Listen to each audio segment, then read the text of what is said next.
Please note that the views expressed on this program are those of the individuals who speak them, and not necessarily those of Portsmouth Community Radio, its Board of Trustees, members, volunteers, or underwriters.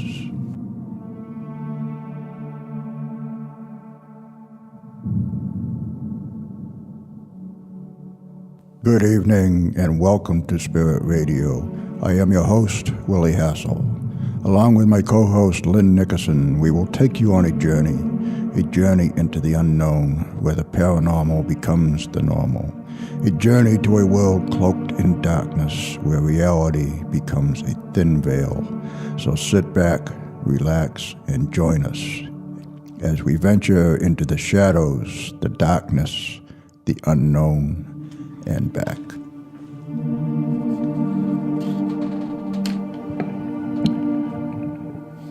And why can't I hear myself? There I am. Good evening, everybody. Welcome to Spirit Radio, the Paranormal Experience. I'm Willie Hassell, along with the lovely, the mystical, the mysterious Lynn M. Nickerson. Good evening, Willie. How are you doing? Hi. How are you? I'm good. I asked you first. I'm good. Good. I'm glad to hear that. Just, we're thawing out in here. It's nice and warm in the studio, but man, is it cold outside. It's about 21 degrees. Oh, baby, it's cold outside. Nice in here, though. I can't wait to hear what kind of weather our guest is experiencing. You really? I don't know if I want to hear it. You really want to know that? I'm curious, though. Our guest tonight is down in Tampa, Florida, where it's nice and warm and sunny and beautiful, and the birds are singing and the flowers are going. And why don't you tell them what his name is? Tonight on Spirit Radio, the Paranormal Experience, we welcome once again to the show Gare Allen. Gare is a native of Tampa, Florida. He is an independent author with books in several genres, including the paranormal. His books, The Dead and Ghost Crimes, are on the Amazon bestseller list. And tonight he is joining us to talk about his latest release, Haunted Tampa. So let's welcome once again to Spirit Radio, Gare Allen. Good evening, Gare. Welcome. Hi, Gare. Good evening, Willie and Lynn. How are you guys doing tonight? Terrific. We're doing good. Now, can you hear us okay? I can hear you fine, and good. I don't know if you want to hear my answer to your question about what the weather is. Oh, suck it to us. we know it's a lot better than here.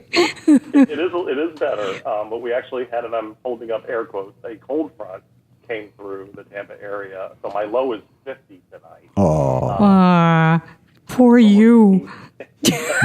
We're looking at probably mid-70s and clear blue skies tomorrow. Really? Don't get mad and hang up on me. How can you handle that? Yeah, how can you handle it day after day? That's awful. It's tough. Those darn palm trees block the sun. It's days there. Oh, okay. Yeah, but what about in the summer? Can you take the heat? So the trick to living in Florida is you have to have a swimming pool in your backyard. Yeah. What you can do is take a dip, and then you're good for about 45 minutes. You can do anything around the yard, and you feel great. So that's the key, and it has to be caged in, which means it has to be screened in, because our state bird, the mosquito, definitely starts to come out at sunset and wreak havoc on the tampons. Well, then, Gare, I have to ask you one other question relative to that. What about poisonous snakes? So there's a lot of them here, and the kind of rule of thumb is, the more colorful and vibrant, definitely the more poisonous. And so I live on a lake on top of having the pool in the back, so I sort of have this natural habitat behind my house for snakes. So there's a lot of water snakes, and they're definitely poisonous. So the good news is they're not very large snakes, so they tend to be smaller, and they're definitely scared of people. So we really, unfortunately, there are baby rattlers here as well, but for the most part, the ones I find in the backyard are non-poisonous, and they're your black racers, and those are the ones the dogs chase. But the snakes, pretty much, they elude the larger people and larger animals. So certainly if you are along the lake and there's warm rock for them, in the middle of the day, you can definitely find them sunning. But you learn to keep your eyes open when you're walking through the wild of Tampa. Do you walk barefoot in the grass in your backyard? So, no, I always wear flip-flops. So, we wear flip-flops to dinner. We wear flip-flops everywhere, including the backyard. That's pretty much what we wear around the state. Yeah, I remember when I was in Florida as a kid, I had close encounters with water moccasins and coral snakes. Yeah, those are the tough ones. So you got to be very careful because there's so much water here. But it always cracks me up when my friends or family will come visit Florida and we'll go to a restaurant and they'll ask me if it's casual, and I'm like, there's nothing else. We're all wearing shorts and flip flops. You just have to have some clothes on. You're not going to wear long pants, and it's just not going to happen. Well, we don't want you to become a ghost prematurely, Gare. No, definitely not. Hey, Haunted Tampa is really a delight. You've got so many great little stories in there. Thank you. I had so much fun writing it, and what prompted me to write it was I was invited to be part of the Plymouth Paracon by Sam Beltran, and I was able to co-present with my dear friend Joni Mayhem and fellow author, and it was just an amazing experience. And I spent 48 hours in the Boston and Plymouth area, and we presented and we signed books. And just had I got to go to Salem for the first time. Oh, great! And the weather was absolutely perfect for me. I think it was in the mid-50s, and it was just an absolute delight. I had such a good time. And the theme of Sam's Paracon was haunted towns, and he had the folks from the TV show. I think it's called Haunted Towns. So that was the theme, and he had invited me earlier in the year. And I said, okay, great. I've never done anything about Tampa specifically. I was born and raised here. And so I put together Haunted Tampa, and I had so much fun gathering the stories, and I have to admit, learning about the very city that I live in. Yeah. It was a little embarrassing. Stuff you never knew. That I knew. Did you kind of armchair it, or did you go to the different locations and interview people? So some of it I was able to do from memory. So the stories about some of the places in South Tampa, which is where I was born and spent time. And then the other places I had to go to and speak to some of the workers. Now, some of the places have been since converted into other buildings and businesses and such. So those, I reached out to as many people as I could, but unfortunately, I had to, pull stories out there and do a lot of internet work and research. But there's some wonderful people that do ghost walks down in historic Ybor City. They also do it across the bridge over in the Pinellas County area, too. But they do talk about the Tampa side. So I tried to keep it specific to Tampa. So I was able to rely on those folks to get me some really good stories and insight and background as well. And luckily, too, most of them are public buildings. Most of what you write about are public areas. Right, exactly. Yeah, that's... And, so I have a couple... of course, I have my story about my home, and then I've got the folks in the Seminole Heights, the old Seminole Heights area. And then, of course, the postal story, which... Incidentally, believe it or not, I was putting the book together, and I told my father about it. My father is probably as non-metaphysical and the most grounded individual you will ever meet. And he said, I have a story. And I said, I'm sorry, what? And he said, I have a story. And he told me the story that I included in the book about the post office. And I was just floored. I had no idea that happened. And he, suddenly he swore up and down. He's like, that happened. And I thought it was just a very charming story. And so I definitely had to include that. It's really neat when your family members come up with these gems and you had no idea. Yeah, really. Part of their past. And they generally, just nod and smile at me in my books. Yeah, that's great, And they've read, I think, all of my books. They've all been very supportive. But some of the times they're like, no, that's not how, I don't remember that happening. And I'm like, well, it's not as if I would announce these things that happen to me a lot of the time. It was only later in life that I decided to document it. But now, now he's sharing stories with me. So he's sort of come around on this subject matter for sure. Well, why don't you honor your father and tell the story?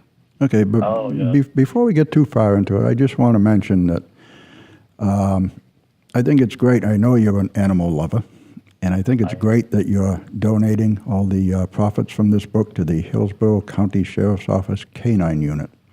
I think that's wonderful. Yeah, our law enforcement and our first responders and those folks, and, I've said this before, they do so much for us, and they go out there and they literally say, okay, I'm going to go out today and put my life potentially in danger for strangers. Yeah. And, we rely on them so heavily when, we need someone to help us or one of our loved ones. And, I just want to show support. And there is one law enforcement officer that's in my extended family. And, of course, my love of animals, especially dogs. And I thought, well, what better way to honor both than with the canine unit? Those canine dogs do so much for us. And, they're a big part of 9/11. And so I just thought it was perfect because I'm writing about Tampa. And, the book is obviously going to be localized, as far as selling and its popularity.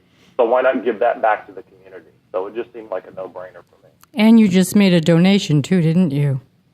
I did. That's wonderful. I made my first donation, and, I posted it on Facebook and on my website, GareAllen.com, and, just to encourage other people. And so I'm trying to line up some TV spots here in the local area for the holiday so I can continue to promote it and hopefully get some more money to these folks. Oh, good, good. Excellent. So, post office story, your dad.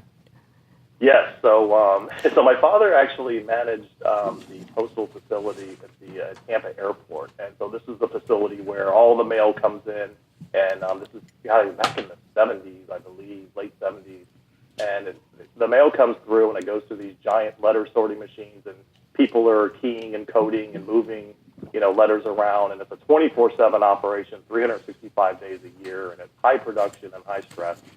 And so one day, a young boy, he and his family had taken in his grandmother who had lost her husband, which was the boy's grandfather. And so she asked him to run an errand, which was take a letter to the mailbox, and she gave him a $5 bill to go get some milk and I think another item in a grocery store. So the little boy walked up and found the blue post office, the dispenser unit, and he dropped it in. Well, he accidentally dropped the $5 bill in there as well. And, of course, you can't retrieve anything. They're designed so you can't retrieve mail because that's a felony to steal mail. And so he ran home and got his father, and he was very upset. And so they went back to the blue box, and the carrier happened to be there collecting it and said, look, I've already collected it. We can go back and look through it, but, we have to do it at the facility. So they go back to the facility, and my father says, okay, we'll empty the bag and we'll sort through it together. And they go through and they find the letter, but they can't find the $5 bill. And they search and search. And the father is getting very upset because now he thinks his son has been lying to him. And the boy is getting very upset because he's lost the $5 and his dad is thinking he's lying. And, he said, I'm just sorry. It's just not here. And so they dump the mail into the letter sorting machine and it starts to sort it out. And the little boy turns and he's very upset, and he says something to the effect of, Grandpa believes me. And he looks over in the corner, and, he later explained that, he saw his grandfather standing there. And just as he said that, this $5 bill gets spit out of this machine and just drifts down in front of their feet. Wow. And it was just, my father said the feeling in the moment, it was just, like there was this divine intervention. And again, my father is far from metaphysical, paranormal. He is a very grounded individual. So for him to tell me this story and remember it after all these years, and he absolutely believed that something had aligned there where the grandfather had intervened and returned the $5 bill. And it's a very heartwarming story. Oh, yeah. Oh, that's so neat. Yeah, I did remember reading that. It's just really charming. So I think the grandpa was there. Gare? Yeah. Oh, good. I didn't know if you got cut off. Yeah, that was just a charming story. The neat thing about Florida too is it's got a lot of history, and I mean it wasn't settled. It was, let's say, occupied, and there were ships coming in long before 1623 up in New England. So there have been Spanish ships and whatnot, and fights going on for a long time on the land of Florida. So I really think that the first chapter really got me, because I love anything about Native Americans and whatnot. The story about the Calusa people, the Shell people. Oh yeah, that was so cool. They're really an amazing and very interesting tribe, and they actually were they densely populated, especially through southern Florida, but they actually came all the way up to Tampa. And unfortunately, Florida, as you all know, is a peninsula, and so there were Europeans coming in on the west coast. They were coming into the bay. They were coming down to the southern end.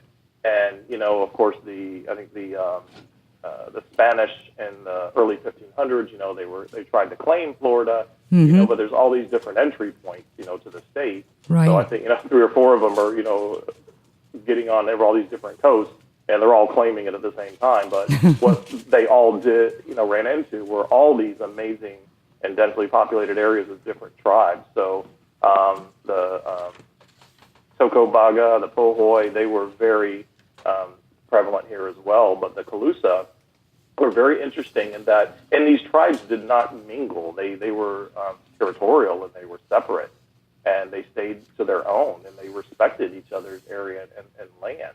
And unfortunately, when the Europeans came in, they would introduce sickness that the had not built up, an immunity to. Common cold and things like that, could be deadly for these tribes. And so it's really sad and devastating. But to look at the Calusa, and it's interesting now, we had a hurricane, I think it was Irma, came through and pulled up a bunch of trees, and then they found dozens of artifacts of the Calusa people that are now, in the museum. And it was just so much history was literally unearthed by this hurricane. Well, that's one of the fortunate things.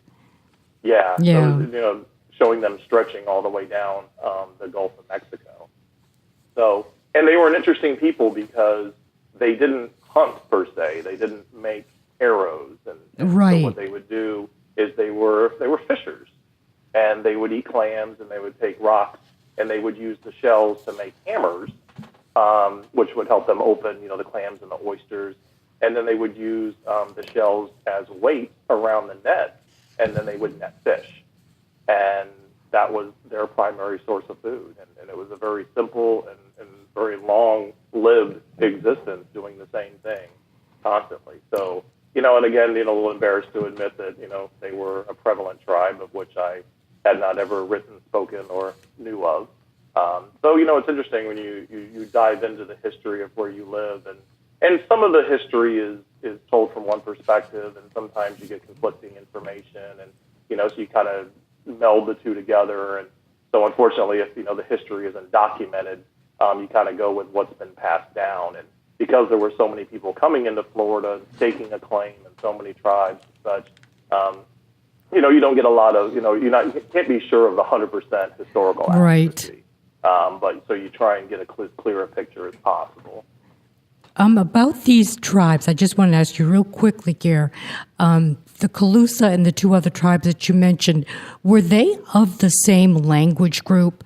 I know the Choctaw were down there, but there were 1 or 2 others you mentioned. Were they the same language group? No. Well, I think the Tocobaga and the Pohoy were, because they were the dominant tribes, but the Calusa were separate. And these tribes, like I said, very much respected each other's territory and stayed separate. There wasn't a lot of community and union. And it's interesting, there was actually one spot in the state, and that's where Ponce de Leon was searching for the Fountain of Youth. That area that he searched was actually considered holy, and it sort of lended credibility to the thought or the belief that there was something there, because even the Native Americans saw it as a neutral zone where they would not fight. Yeah. That's interesting. Well, the story about the shells, would you like to mention that? Yeah, that's, it's the first one, and it's probably next to the post office, obviously, for personal reasons. But I thought it was such a nice story, and it took years for that to become understood by the owners. So if you don't mind, I think I got another one I'll talk about, because I want to leave that one for people to be surprised. Sure. Okay. Sure. So, of course, Tampa and, of course, Florida, lots of pirates. Again, everybody coming into to Florida on the different coasts. Is this Ballast Point? No, well, that's a different one. Okay, yeah. Okay. So the folks coming in, and there's a lot of pirates in the 18th, 19th century, and it's left a lasting impression. We have our Tampa Bay Buccaneers in here, and we have our Gasparilla Parade, and unfortunately, the Gasparilla Pirate was completely fabricated. Was it really? Yeah, it was. It was fabricated. That character, so to speak, it was fabricated. Now the pirates weren't. So what he was No, but Gasparilla. Yeah, Gasparilla was fabricated. He was created as a representation of all the other pirates. Okay. Came to Florida, and so they were, and it was a real estate move to sell more. Hey, come see, that's our stick, and that's what we're known for. There's gold buried underneath all these condos on these islands. So it was a stick, to sell real estate, and it worked. And so one of the most famous pirates was Jean Lafitte. And Jean Lafitte buried treasure in an area which is now called Treasure Island, along the water. And the story goes that he put one of his loyal-ish pirates in charge, LeBlanc. And so LeBlanc, he gave him a horse. And so LeBlanc rode the Palomino horse along just all day long, just walked the coast of this Treasure Island and protected the treasure. And so the story goes that one day somebody made their way onto that island, and he had been so lonely for so long that he wanted company, and so he made a friend, and they drank rum and partied all night. And the next morning, he woke up, and Pierre LeBlanc had stolen the treasure, and he tried to catch him, and so the intruder beheaded LeBlanc and took the treasure. And so nowadays, it's reported that on certain nights they can see a headless man on a horse, walking along the coast. And the next day, people have said they've seen horse footprints in the sand. And there's no one there that owns a horse, and certainly there's no headless individuals. And so there's been many, many reports of that over the years. Really? Yep. Oh, that's pretty cool. Treasure Island. Yeah, I know it. It's that, and of course for me, Treasure Island was where we got a room one spring break. That was the extent of my knowledge of that. Until recently, of course. How big an island is it? Well, it's all along. It's all along Madeira Beach and Gulf Shore, the Gulf Boulevard over there. So it's Treasure Island, but it's part of a larger island. So it's sort of just named. It's not an actual island. Okay. We got so many little inlets and everything. Yeah. These little tiny islands here. So. As far as, do you mind talking about the plant hall, the University of was it Tampa? Yeah, University of Tampa. Yeah. Yeah, and that's an interesting one. So it used to be a hotel, and of course we all know with hotels, nothing could be more haunted. And, I don't know. All that energy. Yeah, exactly. And I'll get your guys' thoughts on it. But my thought with hotels is they're just icky, first of all, energy-wise. Because there's so many different people in and out, and and really, crazy things and not great things happen in hotels.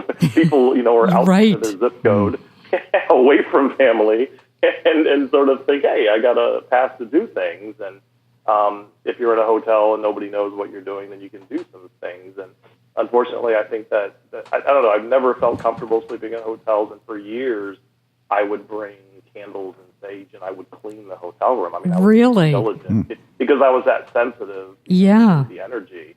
So if I could find a newer hotel in my travels, for work, then I would absolutely book a room there. And so, yeah. So have you guys found that to be the case when you stay in hotels? Well, I had never given that much thought, but I'll tell you, I did work in the hotel industry for several years, and it occurred to me, you never really know who you are checking in. And sometimes I wonder how many rapists or murderers I've checked in. I'm sure there have been a few. Right. It's it just gives you a creepy feeling.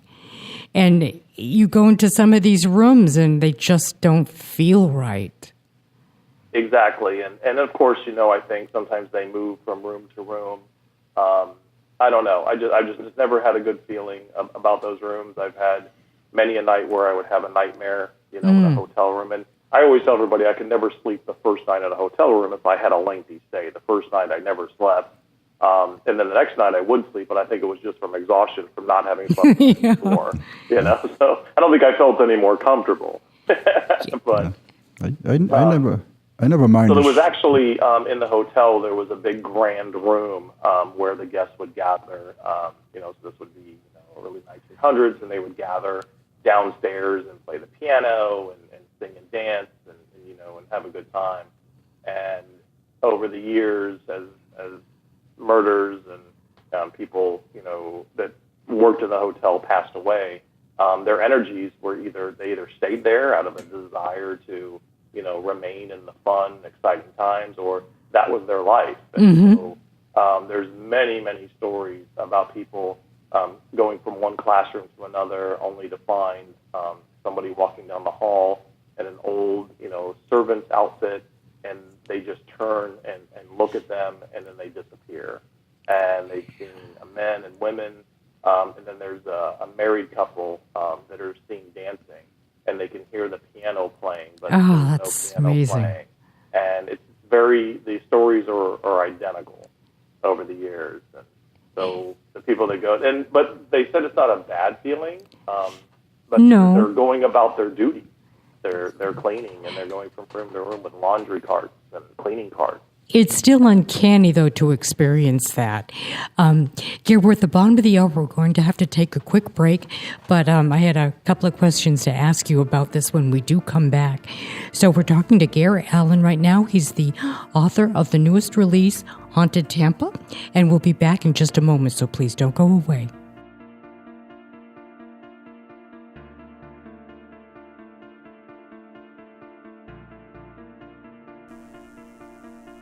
Supernatural Magazine, one of the UK's top paranormal magazines, provides support to Spirit Radio, the Paranormal Experience.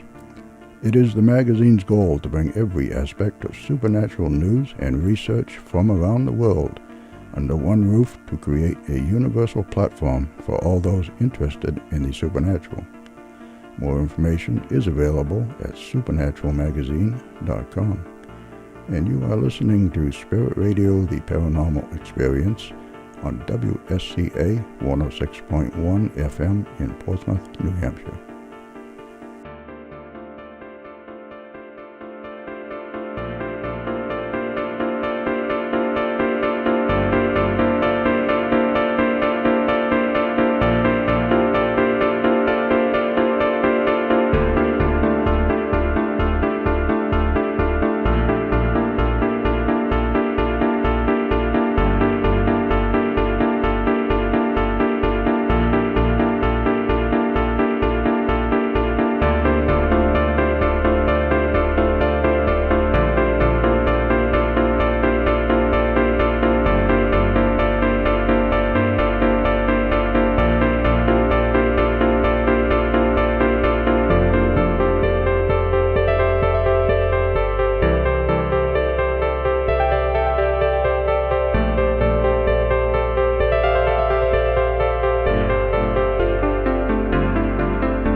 to know. Let's bring back tonight's guest, Gare Allen. Welcome back, Gare. Welcome back, Hey, Gare. So we're talking to Gare, and we were just discussing the plant hall at the University of Tampa, which had once been a hotel. The architecture on that is absolutely stunning. It really is, and it was built by Henry Plant, who was a railroad tycoon in 1891. And the hotel saw hundreds of people throughout the years, including Babe Ruth and Theodore Roosevelt. And, talk about, people coming in and out of hotels. And, like I said, they had that grand party room, and it was also, a casino down there. And so I don't want to call it debauchery, but I'm pretty sure it was. A little bit. You have baseball teams on the road going to these grand hotels. They're having the time of their life. They're letting off some steam between games, and they're probably being treated to a night out, for the last win. And so I can imagine just the craziness that went down. But it was an absolutely just stunning place, and so now it's known as Plant Hall. Plant Hall, Tampa, but. The picture in the book doesn't do it justice. If you ever get to Tampa, just go down there and just look at it. It's just absolutely stunning. It looks like it might have some Russian or Arabic influence. Every time I look at it, I think the same thing. I think it's beautiful. Is the Kremlin here? What is this? And so I need to dig deeper in there and find out where his motivation was, for that style. And I think at the time, anything, they were trying to out-ornate each other. Right. To be the destination travel spot, especially in Florida because of the weather. So, and that's the reason why, there was Walt Disney World, was built here, for the weather. So you can get people year-round, fill these extravagant attractions and hotels. It does look lavish. Absolutely, yeah. That's elegant. The word. It's lavish. So people want to come, and they'll spend whatever money because they can't in a place like that, and where they're at, and some of the older states, that are were mostly already built up, and and have the architecture of the of previous years.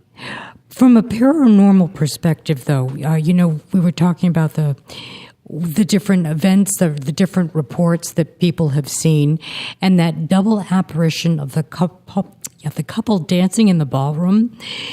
I have a feeling, or I have an opinion of what that is. But when you see someone dancing and they look like a regular, they look solid, and then it's accompanied by music or some kind of sound, what do you think is happening there? Because you may have a mass sighting where 2, 3, or 4 people will see the very same thing. What is your opinion on that, Gare? So I think it's one of two things. I think, and so I'll give you there's a popular opinion, which I'm not saying is not true, but I'll give you the one that I'm leaning towards second. But the first one is that events that so in physical reality, when you want to create something, you put it out there, so to speak, and put it out there to the planes above us so that it manifests and comes into physical reality. I believe metaphysically is that you feed that with emotion. So the more you want something, the easier it is to create that. And so emotion is the driving force. So when you see an event being, and I think it's being replayed because the event was so emotionally charged. Yes, charged. That's right. Itself into the energy or the magnetic air or whatever we want to label that or define that as.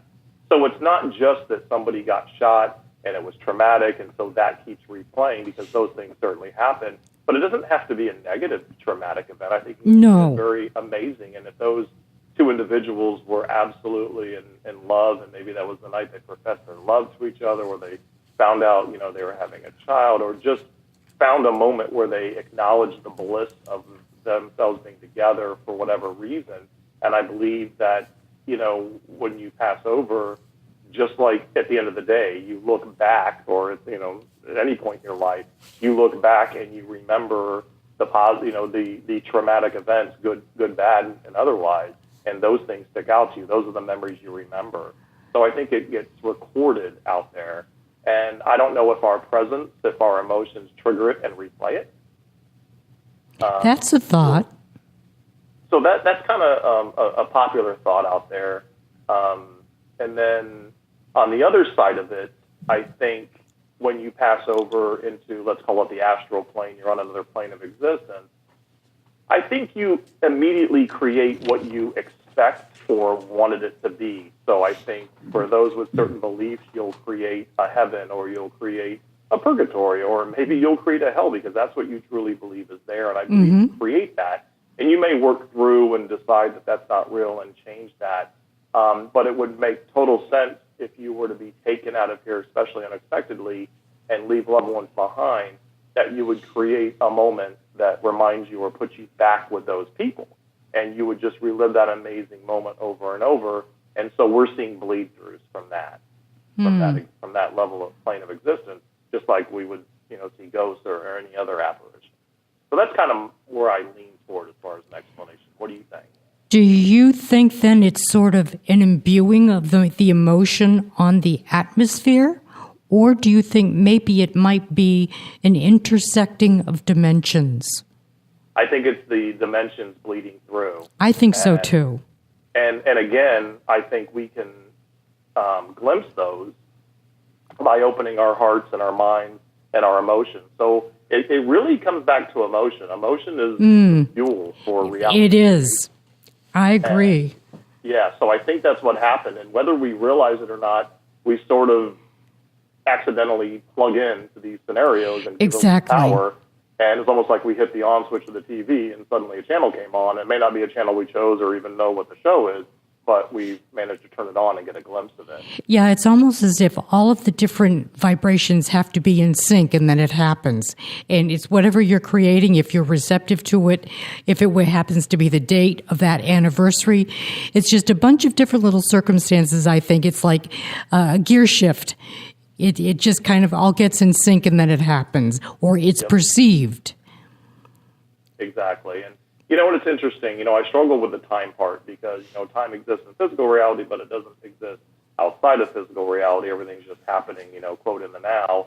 But what happened in physical reality, what did happen within a time-space continuum, so it would make sense that it would be more prevalent at the time that it happened on the anniversary.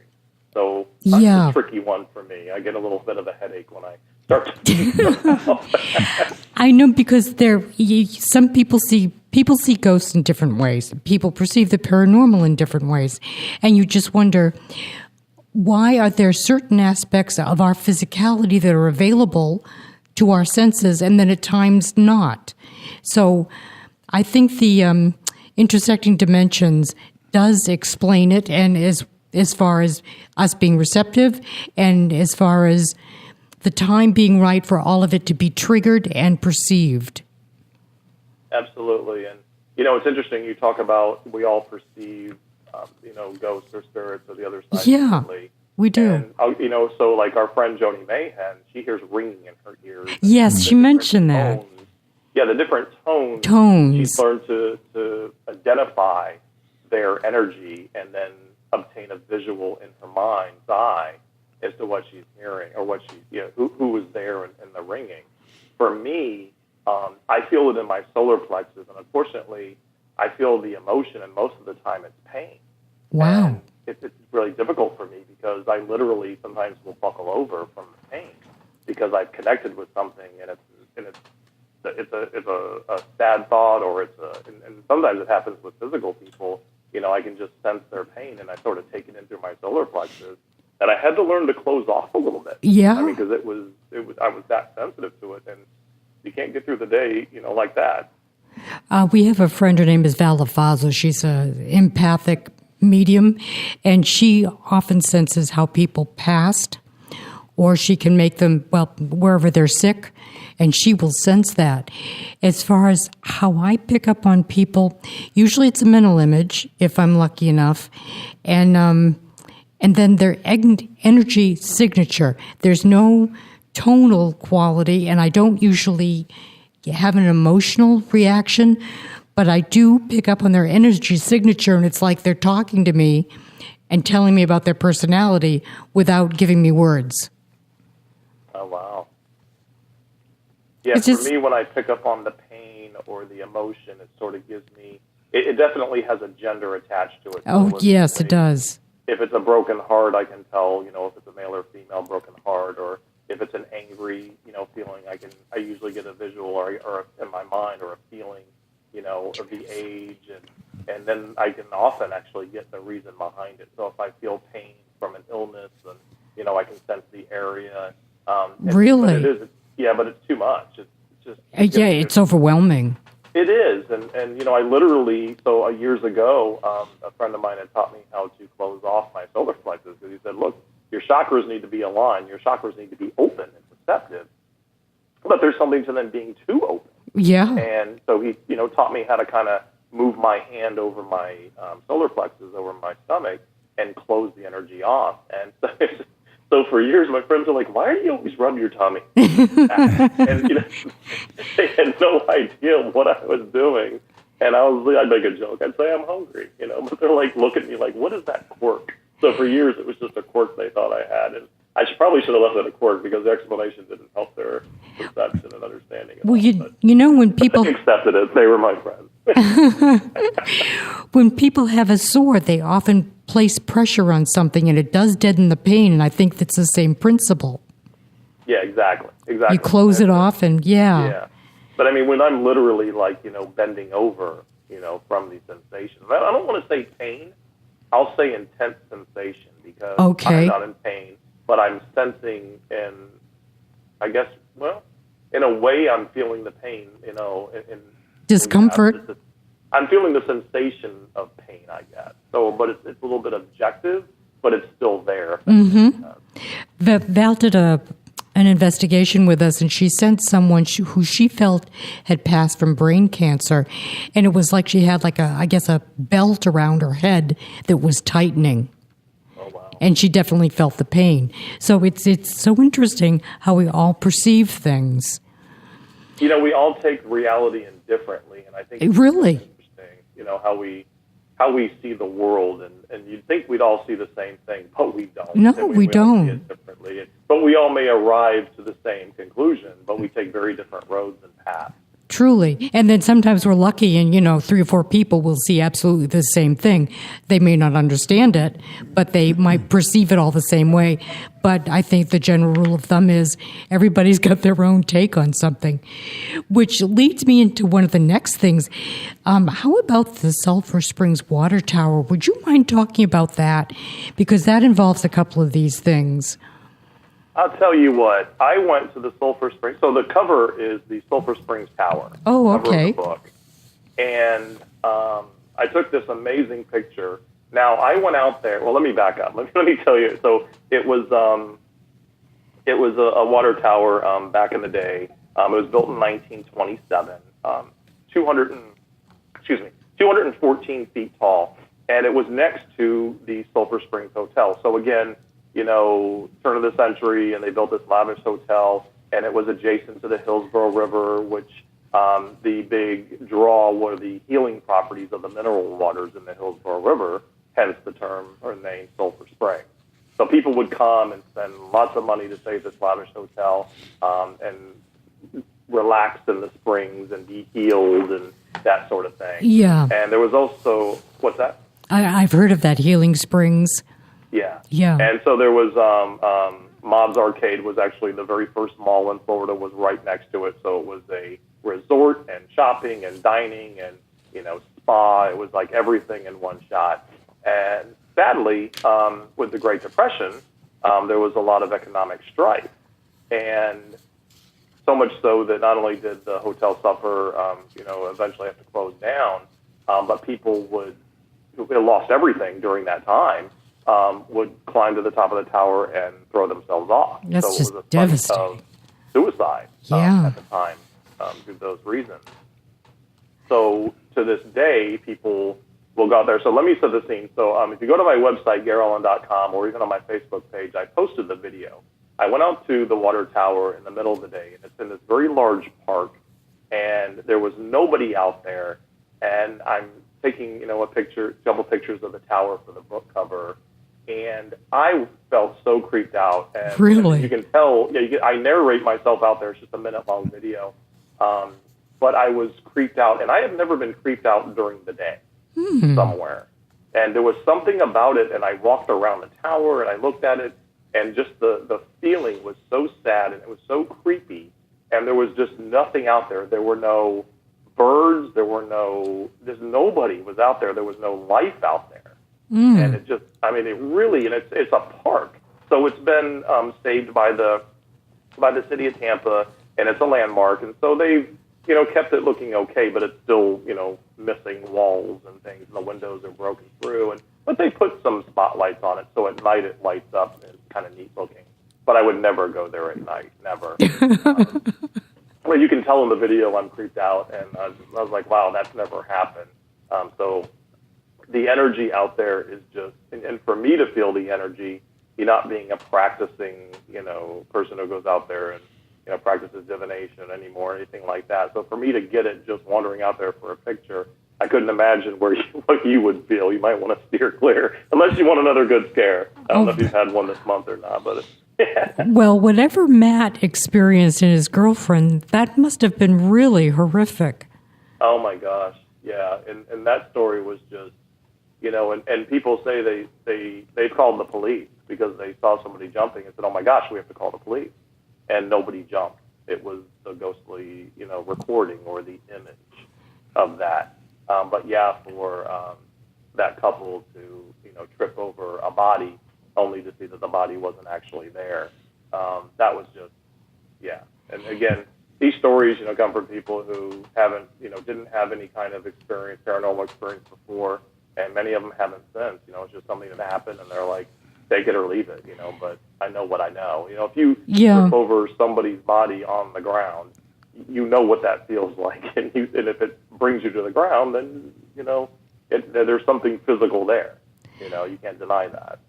But the fact that they heard this woman coming, wasn't she screaming as she was falling? Well, the flashlight was on her. And when she hit the ground, she made a thud. And then they started walking away, running away, and then they turned around, or at least Matt did, and there was no body there. So you've got all of those physical sensations, but you don't have the body. You don't have the visual. No, but, you sense, you hear it, you see it. Yeah. The thud, there's, leaves come off the ground. I mean, so everything, the physics of what happened was acknowledged. Sure. So you weren't watching a movie where, you were separate from it. You're actually there, feeling it, with all of your senses 100%, and only to find that it didn't happen. And they just looked at each other in terror, what did you see? And, they're like, they compare stories, and two people see or don't see the same thing, afterward. And it's terrifying. Yeah. I always said I would love to see an apparition, but I don't think I would want to see that one. That's seen someone very, fall from a very tower. disturbing, and especially with the thud and everything. It's so real. And there have been many reports, too, because there had been quite a few people that jumped off. So it wasn't just one woman. They witnessed one of them, but there were quite a few reports, weren't there? There are, and so the Sulphur Springs Tower is actually adjacent to 275, our little highway here. And so many people have said that, I've heard them call into shows, and there's postings out there on the sites I went to. The comments said, hey, there's truck drivers or people that were just driving who said they were driving, and they look over at night, and the tower's lit up, and it's very impressive and very old, and they're like, oh, look at the tower, it's all lit up, and then it was like, did you see something fall out of the window? Oh, geez. Fall. And and so you hear those stories over and over and over, and of course they're driving, so they can only look for a second. They're going to put their eyes back on the road, and like most of us, they would dismiss it as, oh, maybe I didn't really see it, or maybe it was an animal, or I'm driving and I'm tired, or they turn on the radio and forget it ever happened. But there's dozens of those, and then it was just that. They couldn't see clearly, but there was definitely a person, and it jumped up and down and fell. And it's very bright at night. It's very lit up, so you can see those windows from the interstate. Yeah, no mistaking it. Did you have another tale in there that you'd like to talk about? I didn't want to bring up one that you don't want to reveal just yet, but if go ahead. The Britain Plaza. No, let's talk about the Tampa Theater. The Tampa Theater has been there, and again, talk about a lavish, ornate theater. So, back in, I think it opened in 1926, and, the movie boom was out. So everybody's going to the movies. So it opened up, and it was the premier place to go. And if you ever come to Tampa, you have to go downtown and go to the Tampa Theater. You walk in, and this gorgeous Italian tile, gargoyles looking down at you from above, and it's over the top. And at the time, it was just perfect for, again, trying to draw people in, trying to get the money, and bring them to somewhere out, lavish and crazy. Mm-hmm. And there were literally 10,000 tiny lights on the ceiling of the theater to represent the sky. So today there's only, I think it's down to a couple hundred maybe. They've just blown out over the years and they haven't been replaced. But I couldn't imagine 10,000 stars once they turned out all the lights, what that must have looked like to the moviegoers and creating that amazing experience. Pretty impressive. Yeah, just gorgeous. So unfortunately, as time went on, many homes got TVs. And so people stopped going to the movies. The movie business kind of dropped down. So everybody was focused on TV at the time. TVs became affordable and, went into homes pretty quickly throughout the country. So it fell on hard times and, again, was saved by the city of Tampa. And so it still operates as a theater for special events and special viewings and things like that. And all of the places I'm talking about that are landmarks now, you can definitely go to their sites and donate, to help them stay afloat for renovations and things like that. But you can actually rent out the theater, for special events. But the most popular sighting there was a projector manager, and his name was Foster Fink Finley, so he went by Fink. And Fink? He worked there for many, many, many years. And he unfortunately had a heart attack and passed away in the projection booth. So it was very sad for everyone that worked there that knew him. He'd been there for so long. This was back in 1965 when he finally passed away.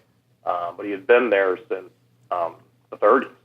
So he'd been there for the majority of his life. That's where he worked. And he was known to be a smoker. And so it's not uncommon for people to smell smoke and see smoke coming out of the projector room, only to go up there and find the door locked and nobody inside.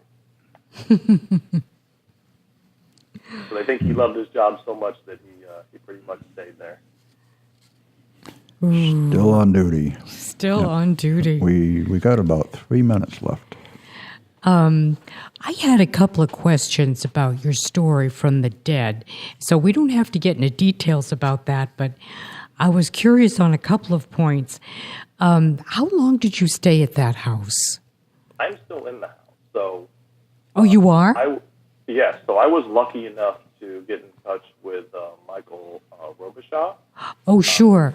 Yeah. So who was able, and he's been fantastic to me. And not only did he come in and do a clearing in my house, but he explained to me how to put up a barrier of sea salt and holy water around the house to clear it out. So he was able to finally help me, get my house clean. And every now and then, somebody will sneak in. But what mostly happens is somebody will knock 3 times on my outside window.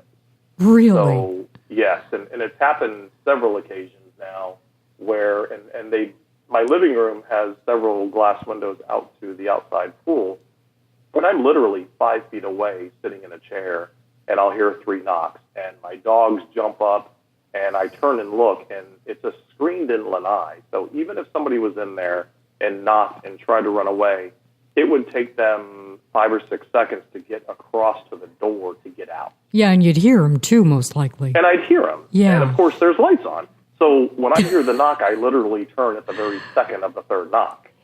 Do you think... So I know there's nobody out there. So I took comfort in that they weren't able to get in. But apparently they wanted to. So I don't know it's sort of a warning, or it's sort of we want to stop by again, but we can't? I don't know, or they're just trying to taunt me, because, hey, you believe in the paranormal, so we want to, stick around you because you feed our energy, or we want you to see. I don't know. I don't know what the reason is. But my attitude is they're on the outside of the house. I can't control that. But they can't get in. So I'm assuming you no longer have a problem with the closet. There's nothing in the closet anymore, right? I don't go in there. Oh, really? With you, it's the guest room. Oh, really? So when people come and stay, I said, how'd you sleep? And they're like, great. I'm like, great. Okay, good. Let them deal with it. You're a very brave person to have stayed in that house. I don't know how I could have taken that, knowing... I've craved metaphysics. I've craved paranormal. So I'm one of the few people, and probably like you, that welcome events. And to me, it just helps me get a better understanding, a little bit closer to understanding what it's all about. So yeah, one of those characters, though, Gare, was kind of on the dangerous side.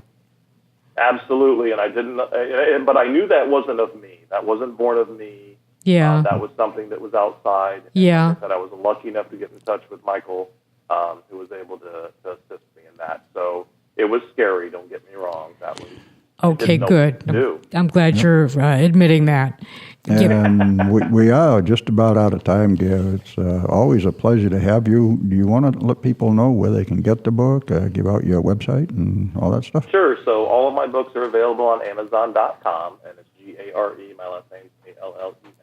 So I write about the paranormal, the metaphysical, but I also write about life. So I've got some stories about meeting people and having some bad first impressions and learning how to not judge people. And I've got some books about having wonderful rescue dogs. But you can go to my website, GareAllen.com, and you can also find me on Facebook, again, under Gare Allen.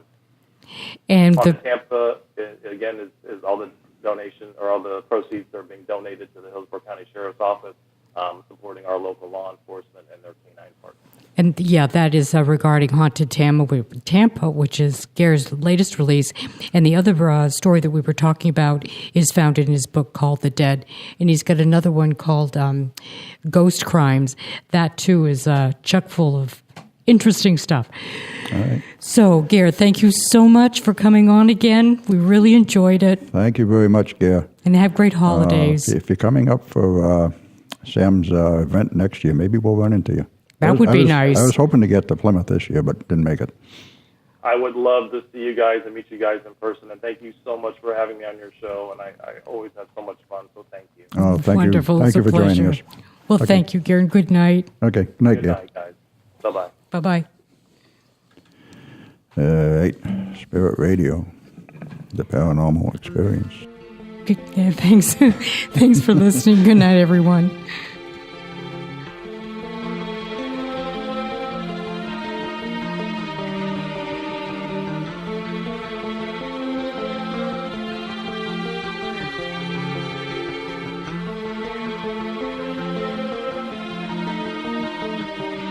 In this one of many possible worlds, all for the best or some bizarre test. It is what it is, and whatever. Time is still the infinite jest.